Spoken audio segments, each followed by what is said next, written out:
8 o'clock, the phone rings. Can you get on a plane at 4 o'clock this afternoon to Paris? We need to shoot a Celine Dion video in Nice on Friday. The first time I worked with Cher, can I go up to her? And I'm obviously going, so for the next take, in my mind, I'm going, I'm talking to Cher. Yeah, exactly. She's got an Oscar acting, and I'm about to tell her how to do it better. Hey, quick question before we get started.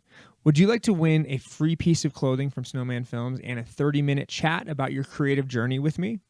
I know that I would love to connect with you, and I know that I would have loved to talk with somebody who had experienced a similar path when I was getting started.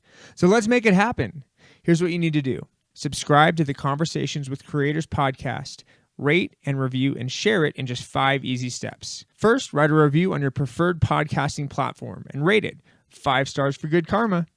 Then, screenshot your review and share it on social media, tagging Snowman Films. Each month, I'll select one random winner to receive a free piece of clothing from our store and a 30-minute virtual coaching call with me. Again, subscribe, write a review, rate the show, screenshot that review, share it on social media, tagging Snowman Films, and get entered into a drawing for that one-on-one virtual session with me and some free swag. Thank you so much for taking the time to leave me a review. I really appreciate you, and I'm excited to see you in our one-on-one virtual call soon. Now, let's dive into today's episode. So the big question is this: how are creators like us, who aren't built for the 9-to-5, for the people who put their passion before them being comfortable, how do we turn that passion into a living that pays the bills and a life that we love? That is the question.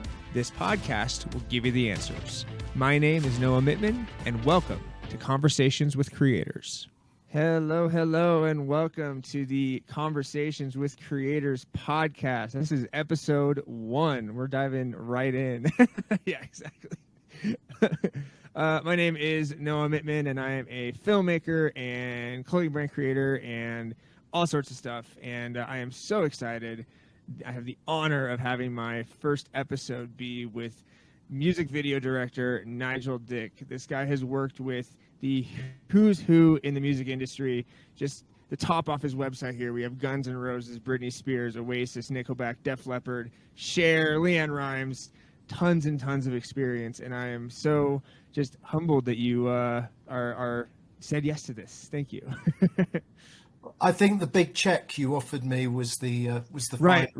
Yeah, from my huge savings account. Yeah. So yeah. Anything else kind of to introduce yourself to the people? Well, those are mostly the things I'm known for. So I guess that's a good place to start. Yeah. No, that's actually that's perfect for my first question on that is kind of, obviously you have a real history and passion for music videos. What is it about music videos specifically in music culture that speaks to you so much? Well, like so many people in the world, I was just a huge music fan. When I was brought up, music was, you were allowed to like music, but it wasn't a career. And so I was trained to be an architect, which did not happen. And for various reasons, mostly to do with the economy. If there's no money in the economy, there are no buildings. And if there's no buildings being built, there are no architects. So I had to find another line of business. And I got to a point where I found myself busking on the Paris metro with my guitar, earning 14 francs a day. And I just thought, if I've come this low, whatever I do now is a bonus. So I returned to London and got a job in the music business as a motorcycle messenger. So yes, that's a great beginning in London.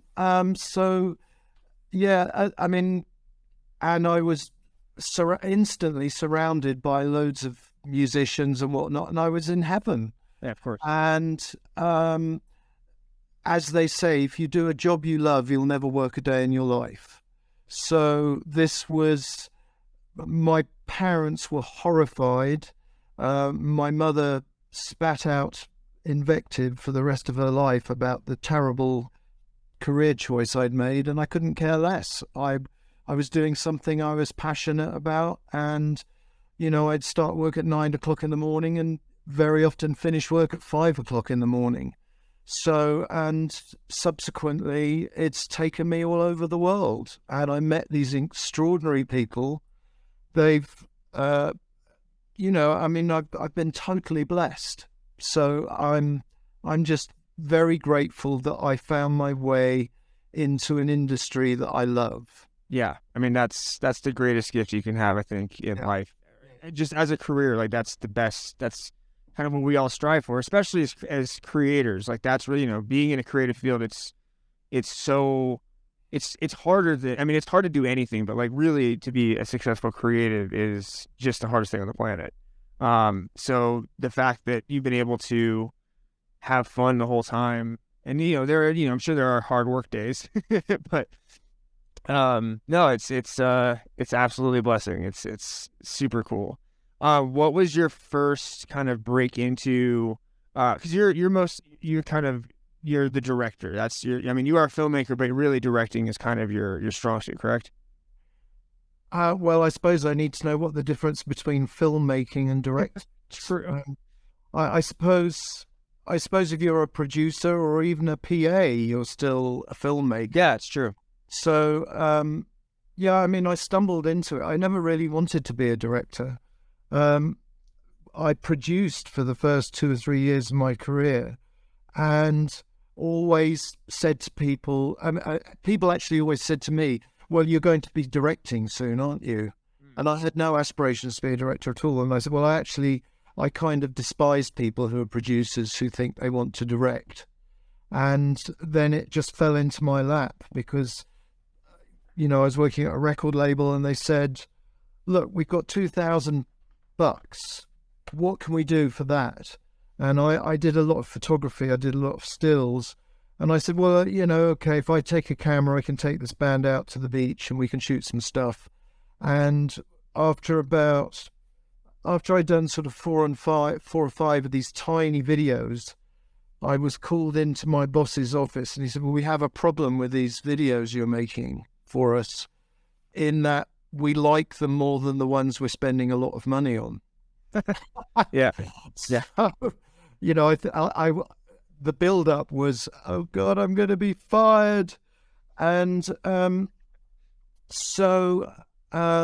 kind of went from there. And, through a happy accident, I got to do a video for Tears for Fears. And they said, we want you to make our next video. And suddenly I'm making videos for records which are hits around the world. I mean, in 6 or 7 weeks, I did about 4 videos which all became top 10 hits around the world. Wow. I mean, my reel just went like that.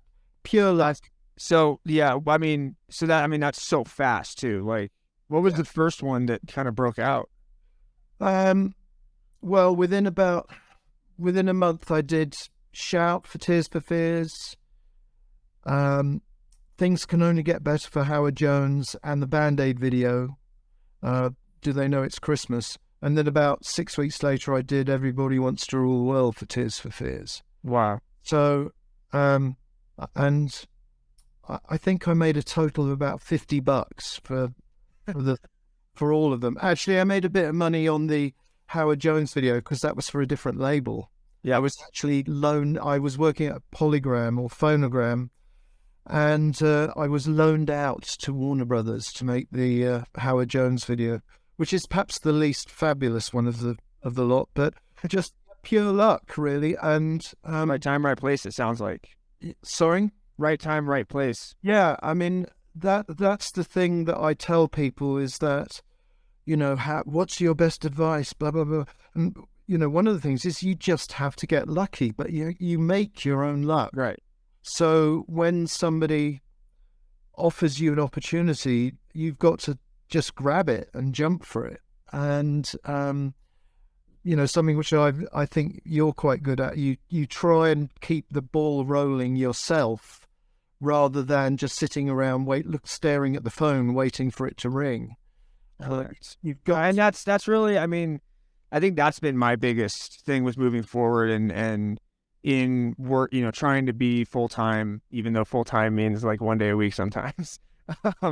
But no, it's constantly reaching out and yeah, if you're sitting by the phone waiting for opportunities to happen, you're not going to get opportunities. You need to go out and make stuff and do stuff like this. Like this is a side project that, is just fun. And, maybe, again, we just picked up our first podcast sponsor for this first episode because I've been kind of loud that I was doing a podcast, and that was cool.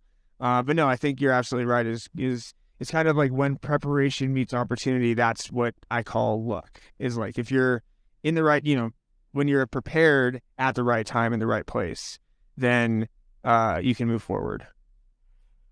Yeah, I mean, I was. Here's an example of a job which wasn't perhaps a groundbreaking job by any means, but I was when I was at Phonogram, I was also commissioning videos. So I was the person who would farm out videos to other people.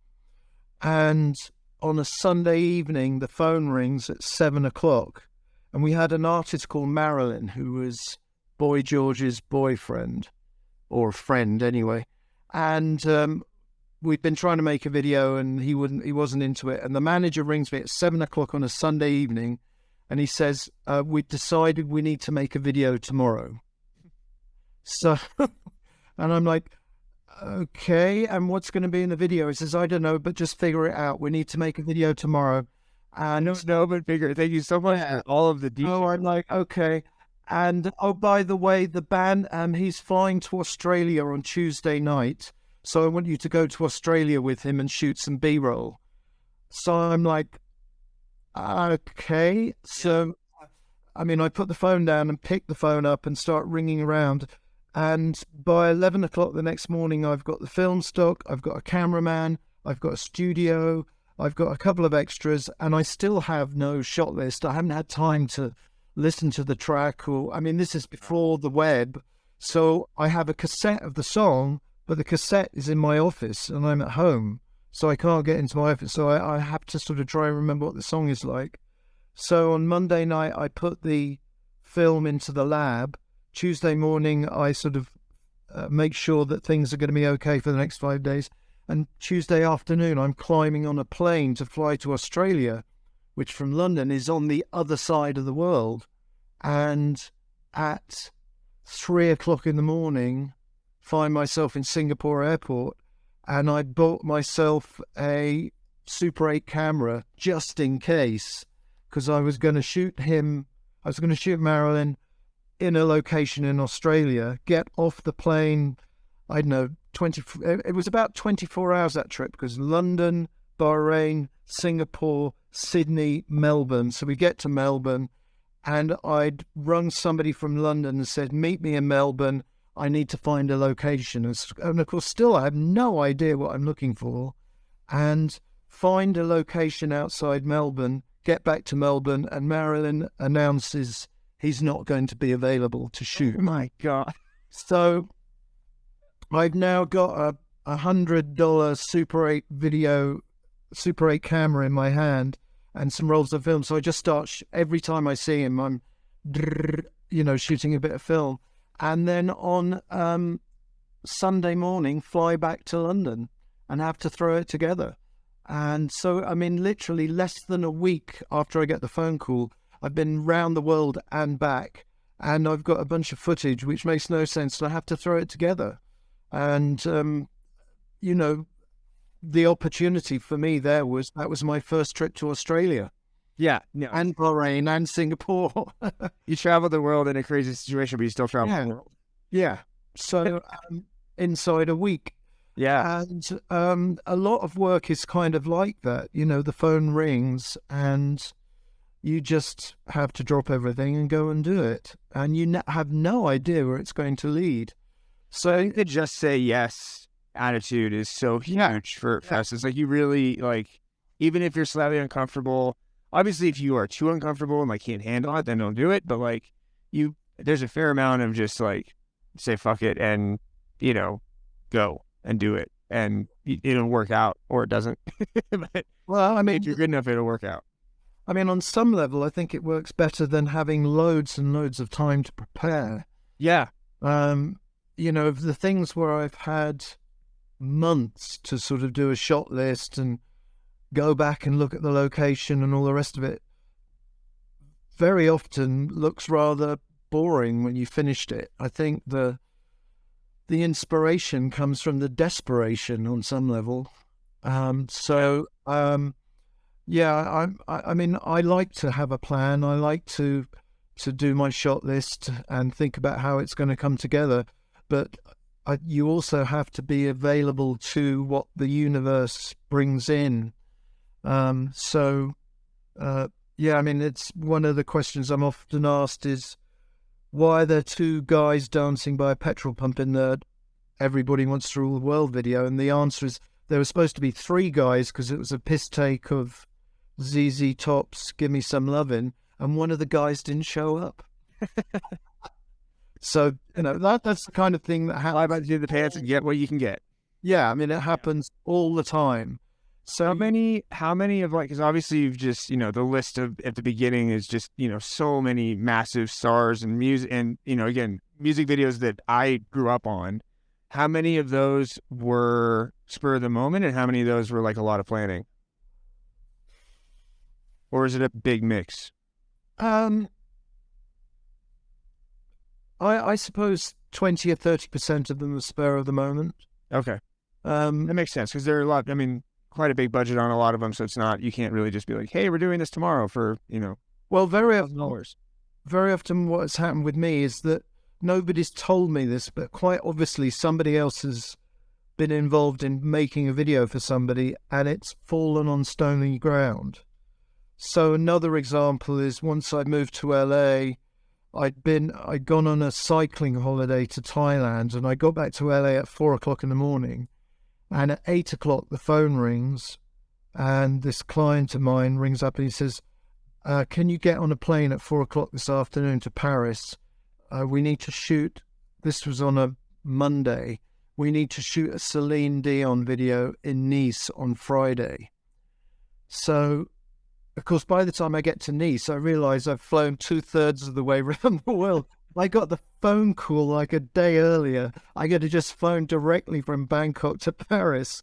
But no, I have to go all the way around. But anyway, so, I've got, and obviously for an artist of that size, they must have been planning something else and right. It didn't work out. But they don't tell you that. But you just go, sure, all right, I'll put my clothes out of my suitcase, into the washing machine, back into the suitcase, and I'll be back at the airport that I just left 10 hours ago. And you get on the plane and you go and do it. And then at the end of that shoot, he said, what are you doing tomorrow? I said, well, I guess I'm flying back to LA. And he says, no, you're not. You're getting on a plane. You're flying with me to New York because we've got an Ozzy Osbourne video to do on Thursday. So obviously there was another video where somebody not delivered or they did, whatever. So, wild world. Yeah, you find yourself just flying around, literally round and round in circles. And, it's an interesting way to work. Yeah. No. Whereas I hear about people, who are hired to work on movies and they get, 10 or 12 months prep. I wouldn't know what to do for that 10 or 12 months, frankly. Even for the most cinematic, crazy music video ever, 10 or 12 months is too much. Well, regarding movies, I was sitting in my office one Monday and a producer that I'd met a year previously, I'd just gone for, I can't remember you do these occasional interviews where somebody just needs to meet some directors just in case.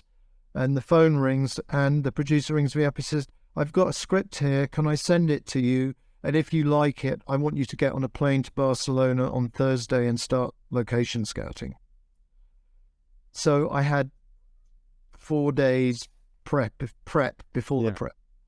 And did you like the script? It was terrible. Well, I did it. Well, he of course, he dangled a carrot and he said that the script's not very good, but we're working on rewrites for it. And I liked the producer, and I thought, I'm going to spend 3 months in Barcelona. How can I Yeah. I mean, that is a life decision rather than a creative one. And I feel like there's so many of those too. There's like, especially with just being working creative, like there's definitely a percentage of work that you're like, this is a paycheck and it's a cool experience potentially, or a cool place. The project itself is dog shit, but other than that, it's work. well, I mean, maybe you can rescue it. Right. And I have a saying which is work begets work. Yeah. So, if you're in a hole and the phone just is not ringing, then you have two options. One is to just get even lower and do absolutely nothing, and the other is to plan something. Okay, well, I'm going to go and shoot something. Or another really good method of getting work is to plan a holiday. I always say, if you want to get a gig, plan a holiday. Yes. Number of times I have Oh, true. It's a number of times I've booked a flight or a hotel, and it's all been coming together, and then the phone rings, and you walk off the set, get in a cab, and go to the airport. See, and I have the problem, not a problem, but like, because I have two kids and a wife, and like we're trying to do family stuff. So like, we had this earlier this year, we had a camping trip planned, and we planned it months out because we know that schedules are crazy. And of course, 4 jobs come through that I had to turn down for that one weekend of camping. I was like, I'm committed to doing family stuff and having that like life as well, not just completely being work, because I know how that is. And man, it was hard. I almost ditched the camping trip because of how many things came through, but I stuck to it. Which is fine. And doing your thing is fine too. Yeah, We're just jumping at it like you have to. Yeah. But I can't tell you how much. Oh, we have a vacation planned. That's guaranteed. Work's gonna come. and a really good work opportunity as well. Yeah, no, exactly right. I have seen there's some awesome YouTube videos of behind the scenes of the Britney Spears video with you, starring you, and that was like, oh my God, there he is in action. Talk to me about that experience. Well, we did 2 which had behind the scenes actually. One was crazy and one was, oops, I did it again. I mean, it's very nice having behind the scenes people because it means there's some interest in the work that you're doing. I find it quite distracting for a couple of reasons. The first is being a complete ham. I start trying to, hi. Yeah. They come and they put the damn camera right here. And it's always wide angles. It's never the telephone. It's always like right there.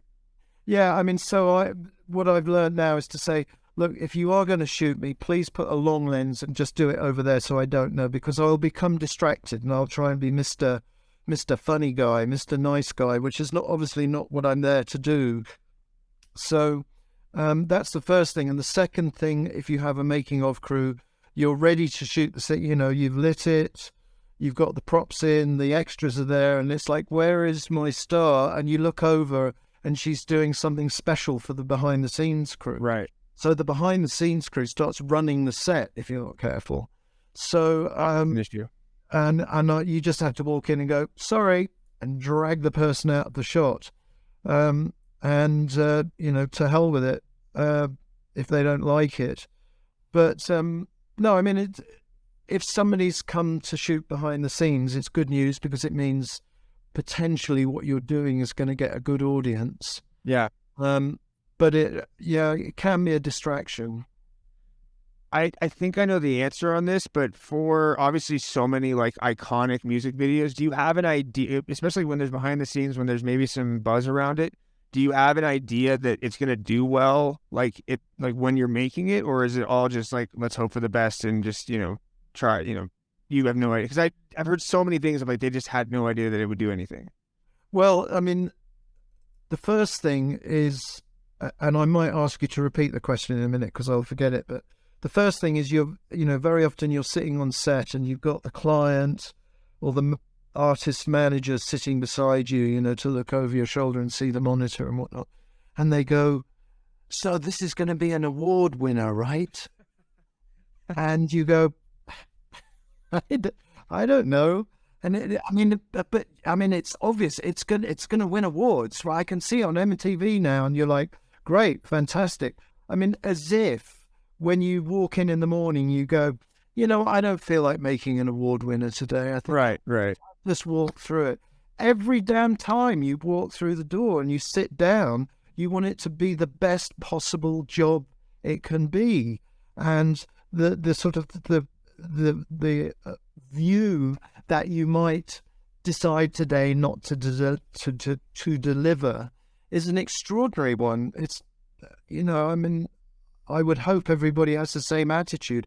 I'm going to do the best job I can today, and you have a little chat with yourself in the shower, while you're soaping your armpits to like, I've got to do a really good job today, because you have to, and sometimes it works out and sometimes it doesn't.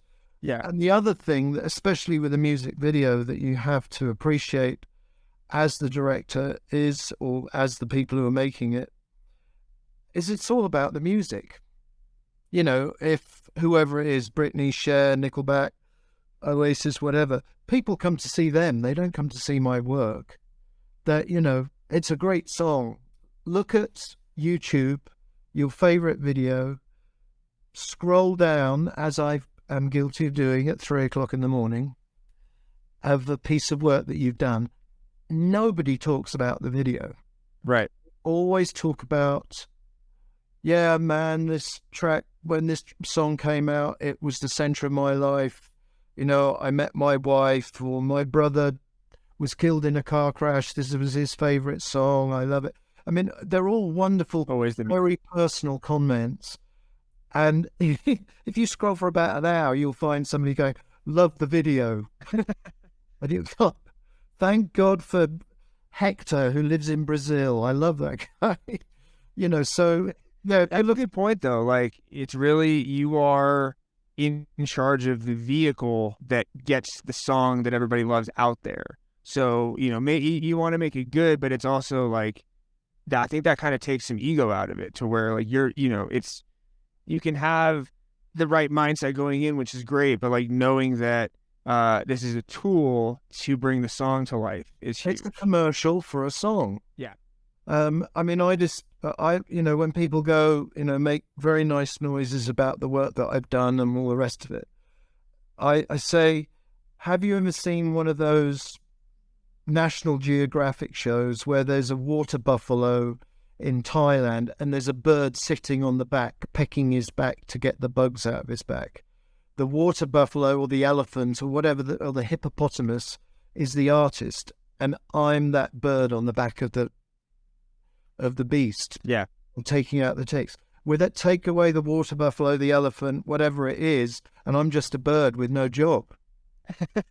So, if you want to get high and mighty about certainly most of the work I've done in my career, without an artist, I have nothing. So, I love what I do. I've had a fantastic trip. I'm still having a fantastic trip, and that's what I concentrate on. Yeah. Speaking of which, that kind of leads perfectly into my next question, which is, like, you've been working consistently for, almost 50 years, which is wild. And, we see the awards behind you and the kind of the history that you've had. What do you think is the key to having that long of a career, and having kind of, the amount of years that you've been doing this is pretty impressive, and you really hold yourself in a way that impresses me with being, you're humble and you're hardworking, and I don't know. Speak on that if you can. Well, firstly, it's 40 years. 40 years, excuse me. Well, I guess if I knew, I'd probably screw it up. Well,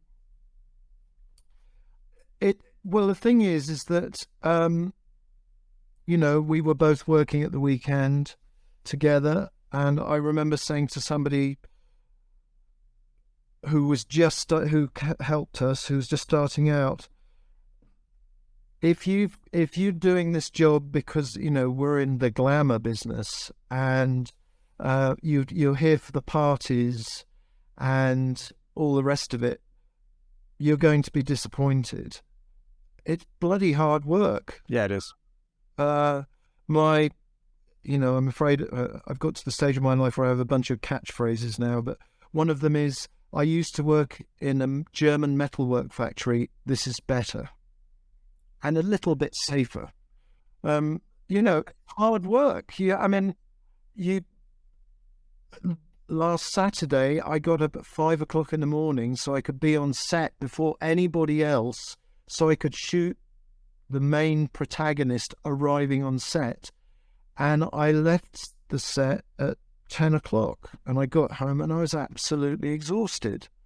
And I got no pay.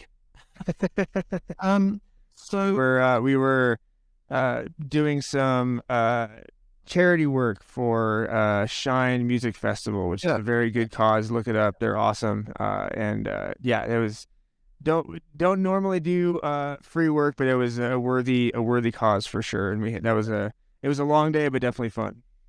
Yeah, so it's about the work. Yeah. It's not about the parties. As you say, I've been doing it for 40 years, and I've probably been to 5 Hollywood. I know. The old phrase, I can count it on the fingers of my hand, the number of fabulous events I've been to. That's what cracks me up about the Oscars, honestly, a little bit. Like, I watch and I love it, of course, but like, it's like glamour night and Hollywood. I'm like, no. Filmmaking in Hollywood is 5 a.m. calls and hours of makeup and sound stages and, lifting, working as a group, whatever, like you're lifting heavy equipment all day, just sweating through your clothes and then going to bed and doing it all over again. Yeah. You are, let's, transmogrify ourselves into fabulous actors, and you're going up to accept your award, and you're in a nice suit and all the rest of it, and there's beautiful cocktails and food to peck at. Chances are that movie you're getting the award for, you were staying in a shitty hotel halfway up a mountain somewhere, and you had to get up at 5 o'clock, like if you're in a Marvel movie and you're one of the beasts or whatever, you have to get up at 4 o'clock in the morning to spend 3 hours in makeup, to stick all this crap on your face, and then freeze to death on the side of a mountain while, they're shooting the stuff. And then you get back to the hotel at, 9 o'clock or whatever, and try and grab some sleep so you can do it all over again for the next 10 weeks. Yeah. And then films are just so long too. Like, there's not much glamour about that. It's funny that, like, I just remember, like, the one that stuck out to me was like Leo winning. It was like, cool, he won. What he had to do to win? Climb inside an animal during Revenant, like the shooting of Revenant. Like, that was like, it's insane. Freezing cold. Yeah, freezing cold.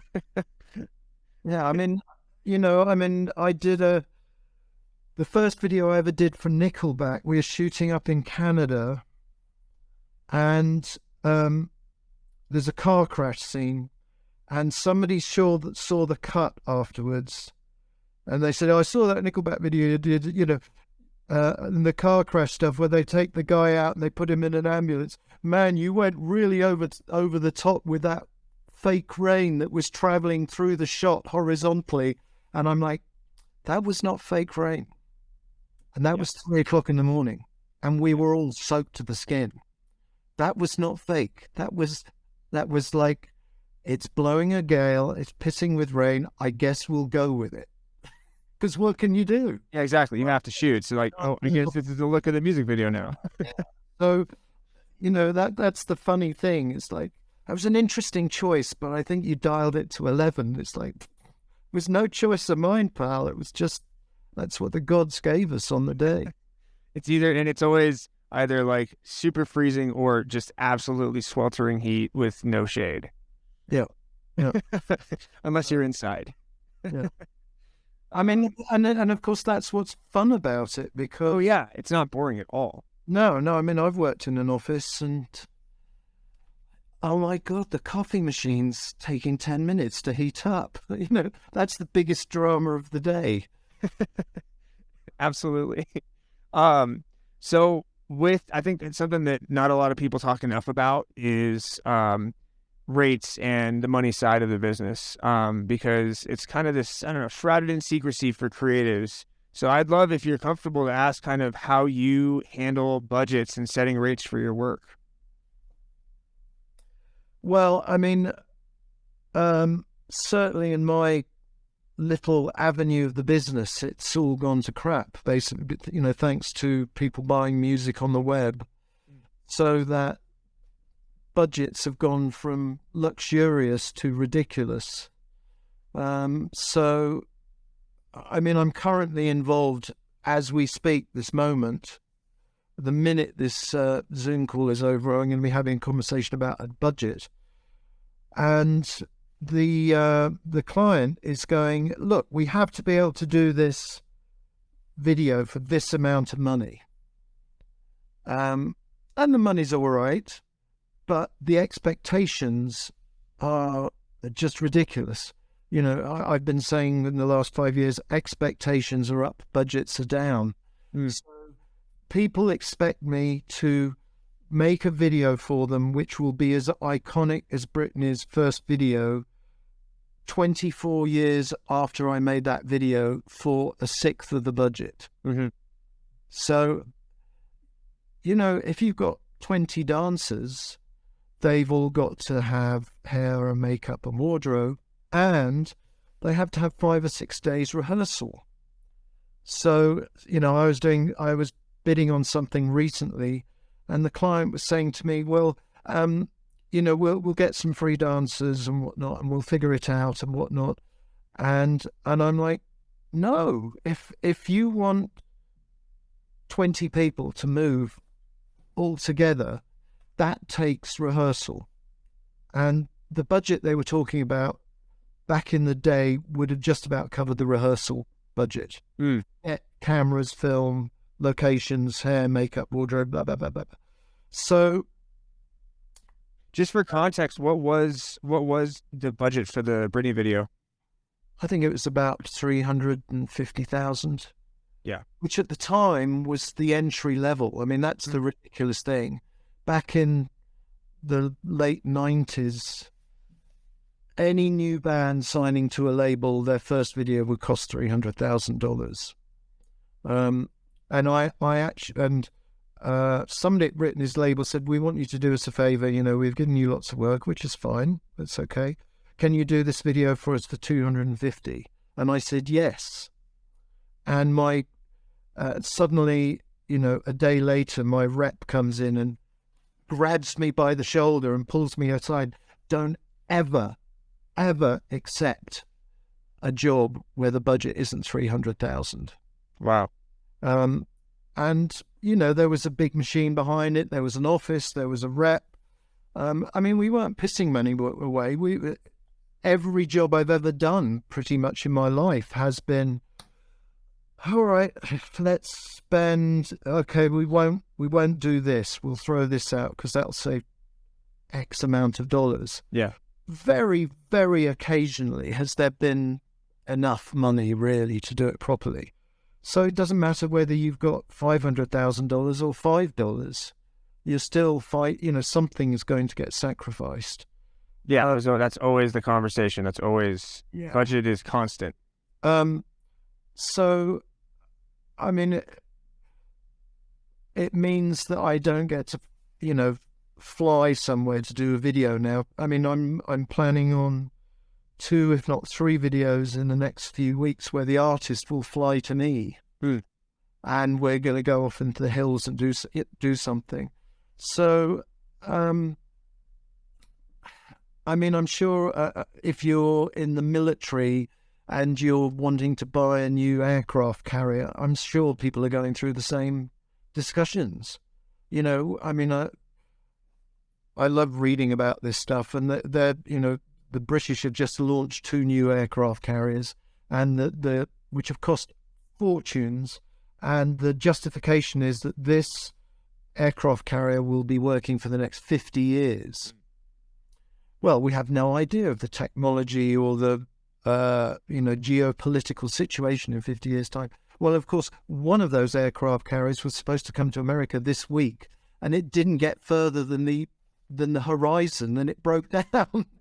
So everybody's face is covered in mud right now, and they're trying to figure out it won't work. There's a $5 billion piece of metal floating out in the southern Atlantic, and it's not working. Everything is problem solving. Everything in life is problem. Everything. So, I'm reading a book about the Second World War in Burma, and they've got equipment which was designed for use in Europe, and you're in a humid jungle with equipment which is designed for temperate climates, where it rains occasionally. So it doesn't matter what business you're in, you get a Sharpie which is not designed for, it's like, I've got a red one, I need a black one. So life and filmmaking, by and large, is an eternal method of compromise. Mm-hmm. So, and trying to, you have to be adaptable. Everybody thinks, it's so creative, man, it's fantastic. No, it isn't. It's about I've got 10 minutes before the big yellow thing goes behind the green thing, and I've still got 20 minutes worth of work to do. How am I going to, shot list? Okay, I need that shot there. And very rarely does somebody at the end of the day come and say, I saw that video and the coverage was a bit slack when you got to the fight. I loved that last shot, man. It was great. And you're going, got away with it. Yeah, exactly.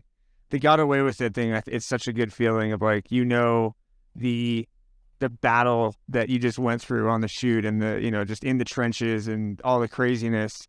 And then you get back and it actually turns out that it works and maybe even has some success. And it's just like such a good feeling to know that I think that's why we love what we do so much, is that it is challenging and it's exciting, and it's sometimes, there's different tempers going off, and the creative work is just, it's wild. It's kind of the Wild West sometimes, and it's a blast. Yeah, the first movie I did, the producer was Steve Golin, who subsequently went on to win an Oscar for producing a number of great movies. He's sadly no longer with us, but at the end of the first day of shooting, we were getting behind schedule. And there was a scene with downtown LA in the background and a kid with a bunch of newspapers. And I had this brilliant shot list worked out, and Steve comes up to me and says, we need to talk. He says, we got 20 minutes to get this scene. Do it as a one shot so that we complete the schedule today, so we can get the completion bond people off our back. We can prove on the first day of making the movie that we can keep the schedule, and we'll figure it out, and we'll come back later and we'll do the coverage. So just make it happen as a one shot. So in 19 minutes, we can wrap and we can show everybody that we're an efficient team. And I'm like, this makes no sense. This is great. He said, Nigel, do me a favor. Just do it. I promise we'll come back. So we did it as a one shot. We never came back, and it was the best shot in the movie. There you go. So, there's so much practical stuff. I think exactly what you said earlier with the kind of, when you're flying by the seat of your pants, that's when the best stuff comes. Well, I read an interview of the Japanese director Kurosawa, and I think it's in Ran. There's a scene, they're all in the 16th century or whenever it is, all these Japanese warriors with the flags, like this, and they're all on horses, and they're in these incredible armor, and they're in this scene, and the camera's fairly steady, and they're coming down a hillside like this on their horses. There's about 100 of them, and the flags are flapping and all the rest of it. And it's an extraordinary shot. And there's dust, it's volcanic dust, and the wind is blowing the dust. And you go, oh my God, this is a mighty army, it's extraordinary and all the rest of it. And apparently he's at some film festival or something, and somebody puts a hand out, Mr. Kurosawa, that shot in Ran, where the people are coming out, the army's coming down the hillside, that's a fantastic shot. How did you imagine that shot? And he said, film shot set in 16th century. On the left of frame, gas station. On right of frame, airport.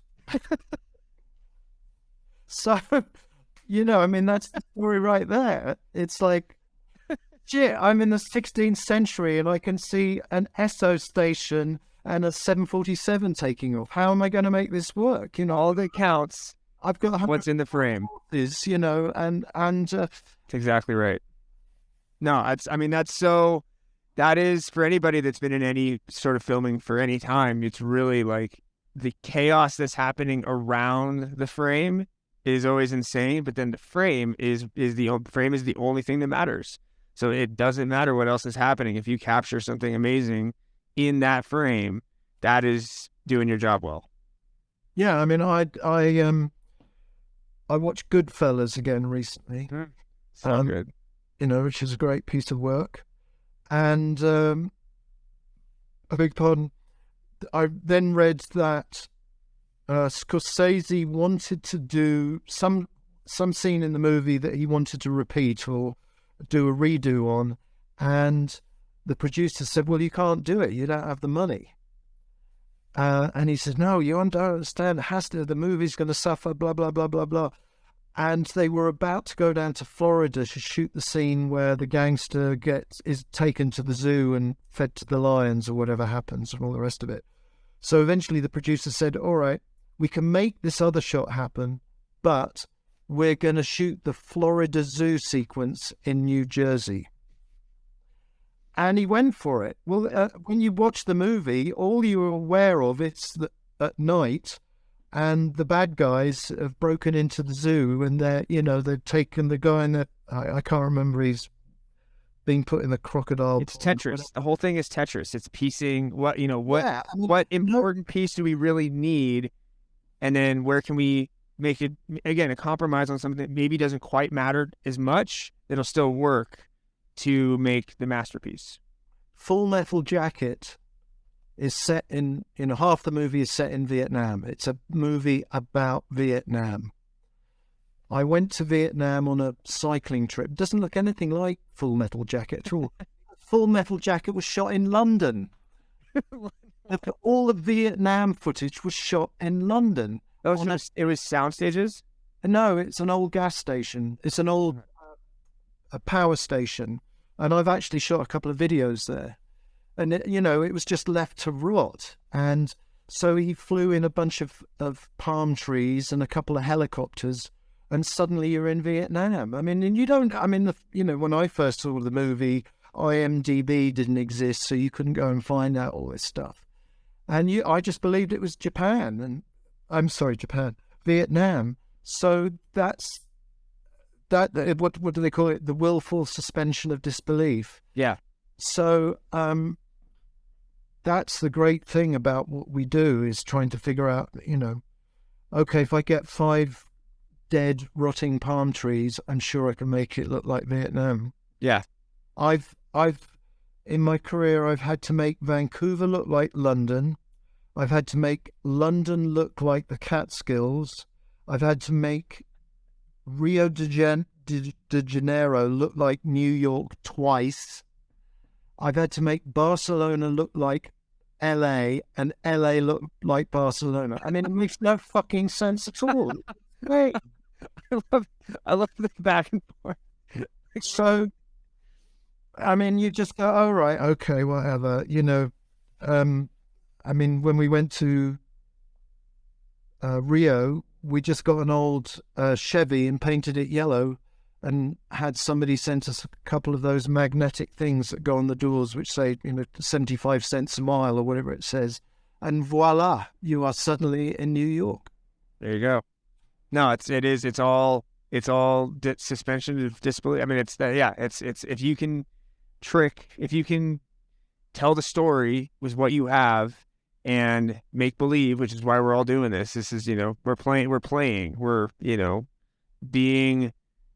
making stuff. It's making stuff. It's not capturing, it's making, I think that, and that's actually a good thing. The capturing versus making.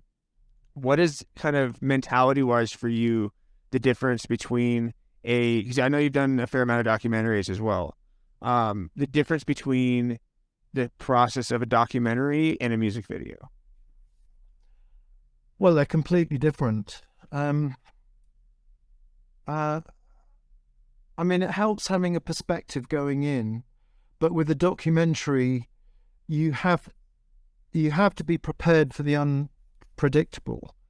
So, I did a documentary about my father-in-law, who's a Holocaust survivor, and I learned about his story, and he was in Theresienstadt for 2.5 years, which is, a horrific experience. So the plan was we were going to go to where he was born, where he was captured by the Nazis, and eventually we were going to go to Theresienstadt. And I'm like, okay, this is going to be the end of the movie. This is going to be the final scene, the shitty, horrible place where these nasty people were killing people every day. Well, Theresienstadt is very unlike every other concentration camp. It's not a bunch of huts surrounded by barbed wire in a cold Polish field. It was built in the late 18th century, I think. Doesn't matter. It's an old car. It's a fort. It's like an octagonal fort with, 7 or 8 acres inside and all these old buildings. And we arrived there and it was a sunny afternoon and there's a coffee and cake shop by the lawn. So we're sitting outside having coffee and cake and I'm going, this isn't going to work. I mean, I built up this whole thing about these bunch of people with square helmets who were murdering people mercilessly just because their religion was wrong or different. Yeah. And I'm having a cup of coffee and a nice piece of cake. This is messed up. This isn't going to work. Well, something else happened, which none of us knew about, which gave me the end of the film. So you have to be open to, what's going to happen. So I don't know if you've ever seen the documentary that was made of Terry Gilliam's first attempt to do Don Quixote, called anyway, I can't remember the name of the documentary. I'll look it up. It's so funny because Terry Gilliam is making the movie of Don Quixote, and a couple of young guys show up with cameras and they're like, can we do the making of? And he's like, yeah, all right. So they start shooting this build up. Well, in the first 10 days, everything goes wrong. Everything. And at one point, Terry Gilliam comes up to them and he says, how's your movie going? Because his is, and eventually on the 10th day, they pull the plug. The movie, first attempt at the movie was never made. Wow. And there's one fabulous scene where he's trying to shoot in the Spanish desert, and a cataclysmic thunderstorm comes along, and the shots of the flight of the camera cases floating past. I mean, literally, and so you really, really went wrong. Oh, it really, really went wrong.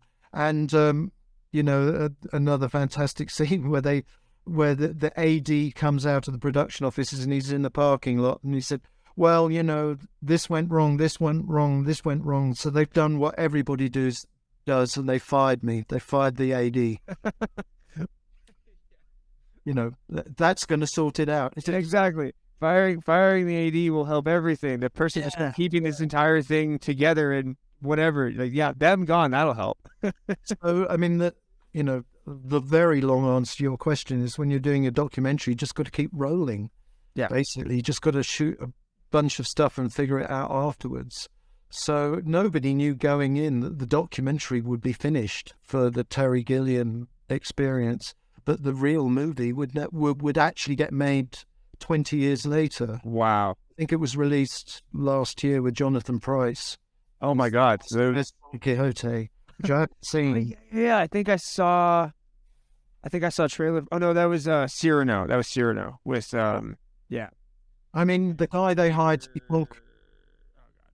the guy they hired to be Don Quixote in the original version is a French actor, and he gets to set like 5 days late because he had an appointment with his doctor in Paris, and he arrives and he gets on the horse and he's obviously got something wrong with his bottom, which is why he had to go to the doctor in Paris. And he sits on the horse and he's like, "Well, Terry, do I have to spend long on the horse in the movie?" Terry Gilliam is going like, "It's Don fucking Quixote. Spend the whole movie on the horse, you know." I mean, Yeah, the answer is yes. The answer is yes. yes. You will never leave the horse. So the French actor takes a hike, you know. Oh my God. So when we talk, you always have such amazing, because you've had so much experience, artist stories. Do you have any specific favorite ones that come to mind that always make you chuckle? I know that's a very broad question. I've worked with hundreds of people. God. Well, here's an interesting. I mean, the trouble is, if you have a story about an artist, it's usually not a very nice one. Sure.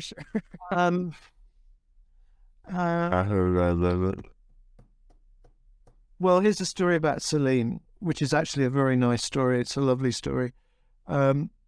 So I've just come back from Thailand. Suddenly the phone rings. I raced to Paris and then to Nice. And so we've got to come up with an idea for the video. And I come up with an idea for the video. And Celine is supposed to be the assistant for a juggler.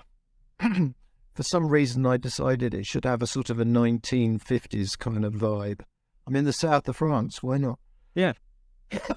So we're doing a wardrobe fitting, and her husband was still alive, Renee Angelil, and I go to they're in a fabulous hotel. Of course, I'm in some flea pit down the road, and I go up to their room, and there's a bunch of wardrobe there, and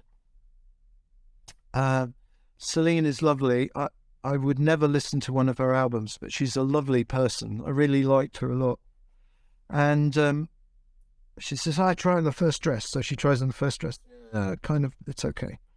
So then she goes into the bathroom. She comes out in the second dress, kind of like this. And Renee, her husband, says, "You look like a housewife." And so she looks at me and she goes, she rolls her eyes, doesn't say anything and smiles, goes back in the bathroom and comes out with something which is incredibly sexy. And she sort of, does a pose, and she just turns to him. She says, "Do I look like a housewife now?"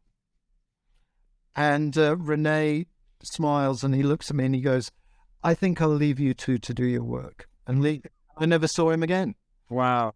But I mean, it was a lovely moment between two people who obviously cared deeply about each other. Yeah. And the effect of it all was it just completely relaxed me. I hang out with people like yourself who I like to think are very down to earth, and if we have to sit on a box in the middle of a field and have a cup of coffee, we'll do that. Yeah. I don't think I've ever been into the Ritz in my life, and suddenly you're hanging out with people who have private jets and blah blah blah, all this kind of stuff, and she put me completely at ease. Yeah.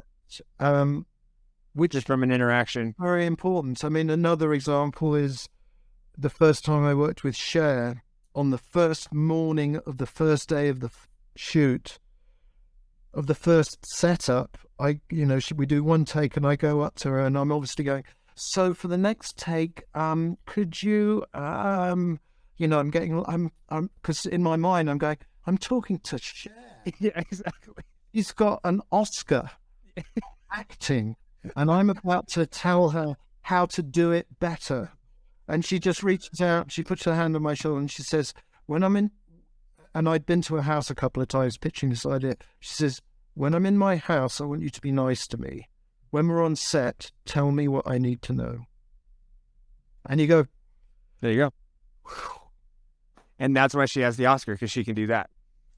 yeah, and you know, she's a freaking movie star, but she's a real person. She has airs and graces when she needs to, but I really, really enjoyed working with her because she was real. Yeah. And she's Cher, for Christ's sake. She's real, and she's Cher. I mean, you know, when I'm 10 and I was living in Cyprus, I'm going, you know, I got you to hold my hand. I got you to, you know, I mean, bloody hell, she's part of my youth. She's the DNA of my life. This is extraordinary. How cool to be able to work with so many, like, just icons. Yeah, I've been given this extraordinary gift. How dare I squander it? You haven't. You definitely haven't. The look at your wall. Sorry, and I want to make a point. The gift is not my ability. The gift is being able to work with these people. I just want to make that clear. Let's get. You know what? That's a great soundbite for social later on. Tell me that one more time. The gift that I was given was that I was given the opportunity to work with all these extraordinary people. Mm-hmm. And then what you made of the opportunity is what has gone down in history. Yeah. Well, that's the work. Yeah, that's the work. The work is the work. Yeah. Well, this has been absolutely fantastic, and I so appreciate your time and your knowledge and your advice and your stories and just you in general. You're one of my favorites. You're very kind, and just remember that we learn from our failures. Yeah. That is oh man, so true. We've all been there and we will be there again, and it's the keeping going that creates the career. Absolutely. Well, thank you so much, and thank you guys for listening and watching, and here we go. We're off to the races. Conversations with creators, and we talked to a great one today, so I will talk to you next time, and Nigel, have a fantastic rest of your day, sir. You too, and good luck with your series. Oh, thank you. Thank you very much. Should be fun. Pleasure.